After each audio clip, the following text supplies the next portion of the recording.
আমি Manas river welfare society এই দিৱসটি আমাৰ জন্মলগ্নৰ পৰা আমি উদযাপন কৰি আহিছোঁ। বিভিন্ন স্কুল কলেজ বা ৰাজহুৱা স্থানত আমি গছপুলি ৰোপণ আৰু ৰাইজৰ মাজত সজাগতা সভা পাতি আহিছোঁ।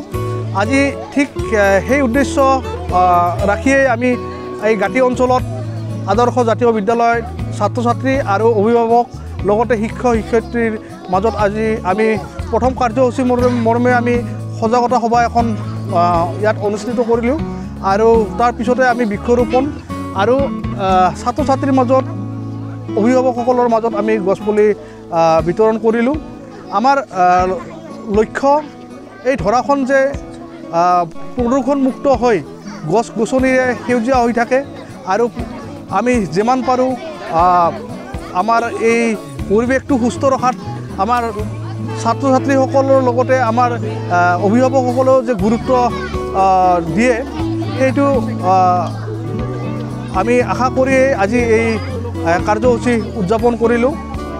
আৰু এইবুলি যিটো আমাৰ বিশ্ব পৰিৱেশ দিৱসৰ থিম থাকে, বিষয়বস্তু থাকে, তো এইবুলি আছে প্লাষ্টিক মুক্ত আমাৰ পৃথিৱী।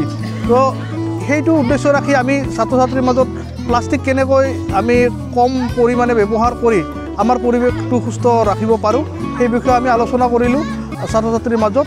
আৰু শেষত আমি সকলোকে অনুৰোধ জনাইছোঁ, ইয়াতে আজি সভাখনত উপস্থিত থকা শিক্ষক শিক্ষয়িত্ৰী অভিভাৱক আৰু সমাজ সচেতন যিসকল ব্যক্তি আছে তেওঁলোকে যে আমাৰ এই পৰিৱেশটো সুস্থ সবল কৰি ৰাখে আৰু গছপুলি বা আমাৰ পৰিৱেশ সুস্থ কৰাৰ কাৰণে যি কৰিব লাগে তেনেকুৱা মানে কাম কৰি আহি আমাৰ এটা সুস্থ বাতাবৰণৰ আমি বজাই ৰাখিব পাৰোঁ, সেইটো উদ্দেশ্য ৰাখি আজি আমাৰ সম্পূৰ্ণ কাৰ্যসূচী আমি আজি এইখিনিতে সমাপ্ত কৰিছোঁ।